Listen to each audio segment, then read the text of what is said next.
Hello, what is up mga kapitbahay? No, welcome back na naman dito sa channel natin. Okay, for today's video mga kapitbahay, meron tayong sasagutin na isang katanungan ng isa nating subscriber.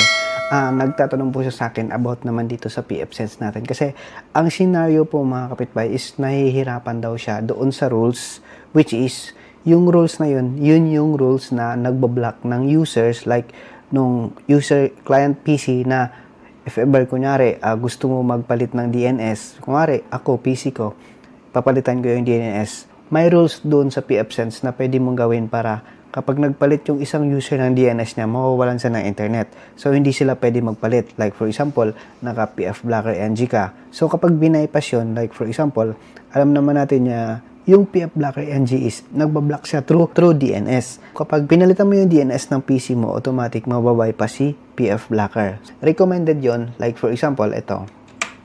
Yan. Recommended yon na kapag nasa office ka or nasa office network ka, dapat yung mga PC mo, kapag wala kang domain controller, automatic naka-administrator account po yan. Like for example, itong PC na to, dapat kunwari, ang PC na to is yung may-ari is si Juan. So, dapat ang account ni Juan dito is naka-local user lang siya para wala siyang karapatan para palitan yung DNS or baguhin yung settings ng isang PC. Automatic, kapag may babaguhin siya, dapat manghihingi siya ng assistance doon sa tech support or sa network or sa system administrator para may mabago siya.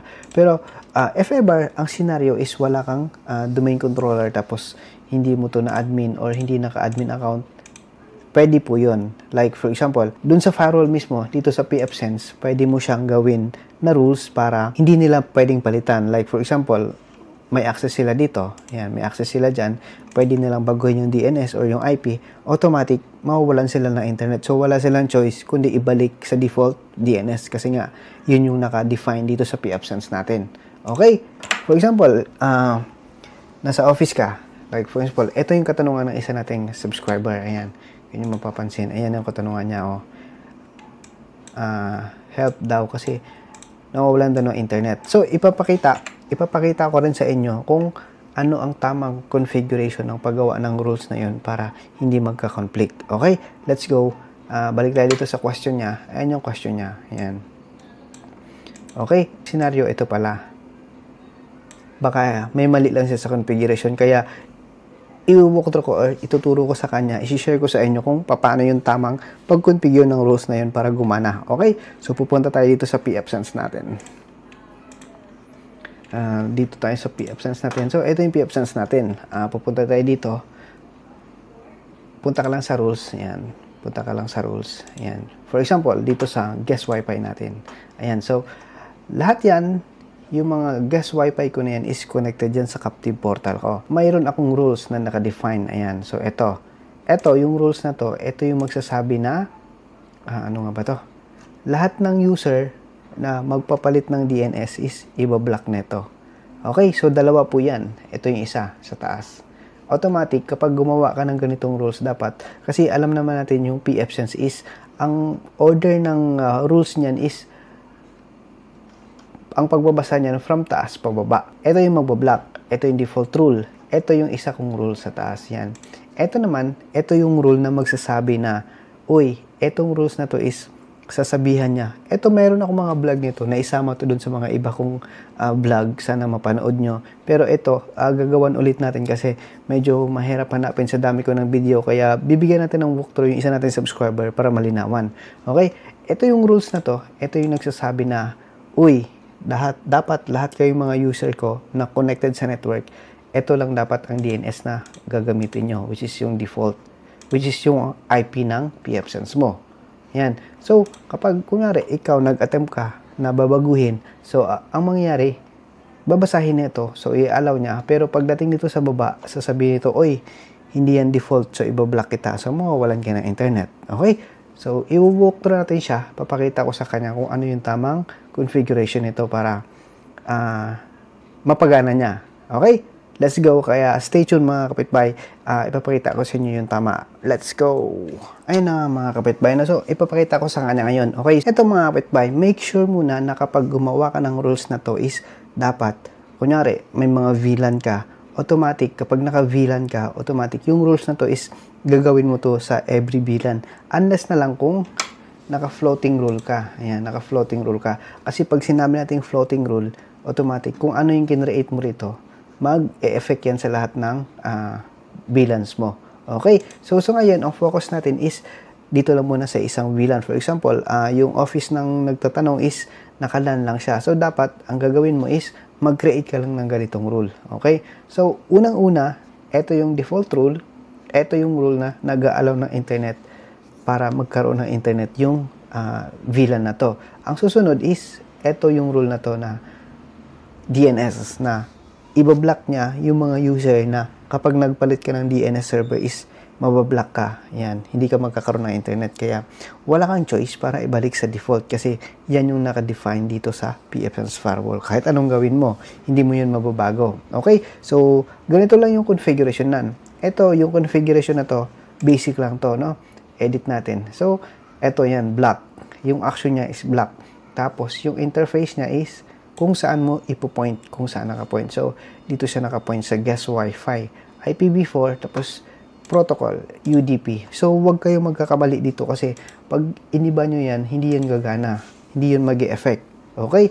So, siyempre, yung source natin is from LAN subnet. Kasi nga, yan yung ating yan yung ating patag nito, may tawag dyan Yan yung ating pinaka source ng DNS, which is yan yung default, which is dito yan. Pag inyong mapapansin, dito sa firewall rule, dito sa PF Blocker NG, ayan, kung inyong mapapansin, dito sa DNSBL, ayan, naka-define po yan dyan, ayan ayan, naka-localhost yung interface, so naka-define siya doon sa localhost, so ibig sabihin, yan yung default DNS niya, which is yung 53. So dapat, kapag nagawa ka ng rule na yun, automatic dapat, doon siya naka-point. Okay? Sa LAN subnet.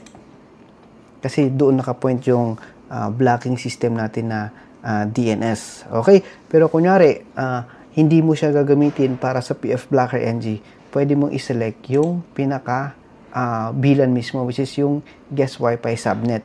Pero dahil nga, sinelect natin to para mag-effect din siya doon sa PF Blocker NG natin. So, doon natin siya ilalagay sa default. Okay? Ayan, yung source, manggagaling lahat dyan. Tapos, yung destination is naka-any dapat. Para kahit saang destination, ang makaka-receive is dapat mababasa niya yung rule na to. Okay? So, ganun lang kadali yun. So, ito pala, ipapakita natin. Dito natin mismo gawin sa LAN para hindi siya malito. Medyo madami kasi rules ko dito So, ito yun. Ayan, kung yung mapapansin. Edit natin. Ayan, UDP, tapos LAN subnet, tapos any, DNS, tapos yan. Okay? Wala ka nang ibang babaguhin. Ganyan lang dapat. Okay? So, i-make sure nyo palagi na yung rule na to is nasa baba palagi siya. Okay? Kasi kung mari, nasa taas ka, ito, nasa baba palagi. Kung mari, malipat yan, may malalaktawan kaya hindi yun gagana. Kaya dapat dito. Yung isa naman, yung allow, dapat automatic nasa taas palagi yun. Ito. Sa pinakataas. Okay? So, ang settings naman ito is ganyan lang. Ayan, pass. Ito lang yung nagbago. Yung isa naka-block, diba? So, yung isa pass. Ayan, naka-pass. Tapos, LAN, IPv4, tapos UDP, tapos any. Baliktad sila, magkabaliktad. Yung kanina is nakaselect dito is yung LAN subnet. So, baliktarin mo lang kasi ito yung mag-aalaw. Lahat ng source na magre-request galing dito sa source na to, dapat dito sa source na to, ayan, sa source na to, dapat automatic i-allow niya, kaya any. So, lahat ng destination is LAN subnet lang. Wala na dapat iba. Okay? So, kunyari, dito ka sa isang rule, o dito ka sa isang rules, sa guest Wi-Fi, yan. Ang isi-select mo lang is, ayan, guest Wi-Fi. Okay? Yan.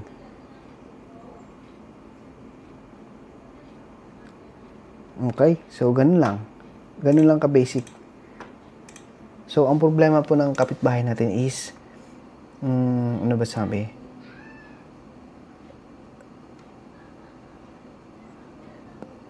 sa rules ng pass and block. Kapag na UDP protocol, wala po internet. Pero kapag TCP, meron. Baka may conflict doon sa DHCP mo. I-make sure nyo yung DHCP server mo, which is dito, baka mamaya may nakadefine ka na DNS dito. Baka mamaya nilagyan mo kaya nagko-conflict. Dapat naka-default lang din yan. Kasi nga, ang babasahin ng rules is default. So kapag may nilagay ka dyan na static DNS, hindi talaga gagana yun. Mawawalan ka talaga ng internet. Pero kapag tinisip mo, pag binago mo, magkakaroon ka ng internet dahil nga hindi na nag-i-effect yun. Kaya ganun. So dapat i-make sure nyo na wala kayong naka-static na DNS or DNS IP doon sa DHCP server or di kaya doon mismo sa PC. Kasi kung mayroon kayong naka-static, magko-conflict, hindi po mag-e-effect yung rule.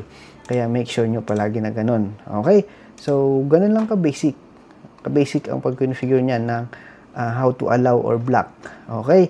So, eto naman, kumplituhin na natin. Kapag kunyari, nag-create ka na ng ganitong rule, ayan, ang ganitong rule, which is, eto yun, nag-create ka na ng allow rule, na lahat ng client na magko-connect dito sa LAN mo is ang gagamitin niya na DNS is yung default, which is yun yung IP address ng pfSense mo.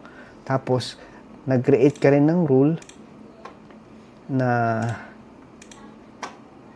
i-block niya lahat ng i-block niya lahat ng user na magpapalit ng DNS gamit to. Ayan. Kopyahin na lang niyo yung configuration. Ayan. Ganyan yung configuration. Screenshot na lang nyo, gayahin nyo. Okay? So, kunyari, may scenario na, kunyari, yung isang user mo is gusto mo, mabypass niya yung rule na yan. So, napakadali lang. Ang gagawin mo lang is, yung PC, static mapping mo lang siya.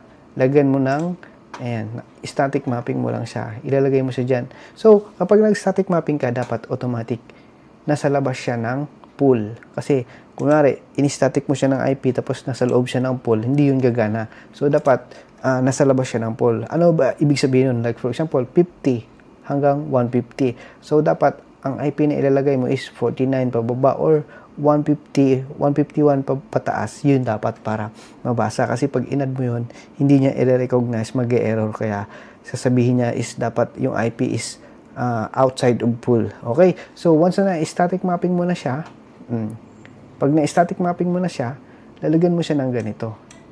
Okay? Lalagyan mo na ng static DNS. Kasi nga, ang scenario, ang gagawin mo is ibabypass mo yung rule na yun para makapag, like for example, kasi kapag naka-default rule ka, tapos nagana yung PF Blocker NG, automatic, naka-block yung mga website doon, yung naka-define doon sa PF Blocker NG mo, gagana. So, kumari, ibabypass mo na dapat pwede sila magpalit ng DNS, pwede nilang palitan, i-define mo rito. Kung ano ang nilagay mo rito, yun din dapat ang ilalagay mismo doon sa physical PC kung gusto nila. Kumari, lalagay mo dyan 1111. So, kung ano yung naka-define dyan, gano'n din ilalagay mo rito. Tapos, pag na-static mapping mo na yan, punta ka ulit sa rules. LAN. Tapos, create ka lang ng ganito. Ayan. Create ka lang ng ganyan. Ayan. Yan, create ka lang ng ganyan, pass, LAN, IPv4, UDP. Ito, wag kayong magkakamali dito kasi magkakaroon kayo ng conflict pag iba nilagay nyo. Tapos, alias. Ayan, alias. Tapos, lagay mo yung IP ng PC na yon na gusto mo na palitan or gusto mo static yung DNS para ma-allow. Tapos, dito sa destination, kung ano yung DNS na inilagay mo. Like, for example, ang nilagay ko rito, 888. Tapos, ang ilalagay mo rito is 111, hindi yun gagana. So, dapat, kung ano yung naka-define dito, yun lang dapat. Okay? Tapos, any. Yan, any lang. Tapos, save mo na. Wala ka nang kailangan baguhin. So, automatic, kapag nag-refresh ka, makukuha na niya ng IP. Yun yung naka-define doon sa DHCP server. Tapos, magkakaroon ka na ng ibang DHCP or magkakaroon ka na ng ibang DNS server. So, mababypass mo na yung PF Blocker NG. So, magkakaroon ka na ng access sa site ng mga nakablock or depende sa'yo kung ano yung purpose mo. Kaya, bakit mo pinalitan yung DNS mo. Okay? So, ayan. Sana may natutunan kayo or sana nalinawan po yung isa nating subscriber kung paano. So, ganun lang ka-basic mga kapitbahay. Basta, i-make sure mo lang na wala kang nakastatic na DNS doon sa PC mo. wala kang naka-static na DNS dun sa DHCP server mo, automatic dapat naka-default lang para yung rule na ginawa mo is mag-work or mag-effect. Okay? So, ganun lang. So, sana naintindihan mo. Kung mayroon ka pang hindi masyadong naintindihan, marami po tayong vlog niyan dito sa channel natin. I-browse lang yung channel natin. Malalaman mo naman agad sa title kung related ba siya doon o hindi. Okay? So, maraming salamat. God bless and peace. Sana may natutunan na naman kayo today. Okay? Thank you so much and stay tuned. Kung mayroon kayong mga katanungan, comment down below. Kapag wala pa siya doon sa video natin, gagawa natin siya ng video. Pero kung nandun niya, sasagutin ko lang kayo through comment, tapos ibigay ko sa inyo yung link para mapanood nyo. Okay? So, maraming salamat. God bless and peace. Thank you.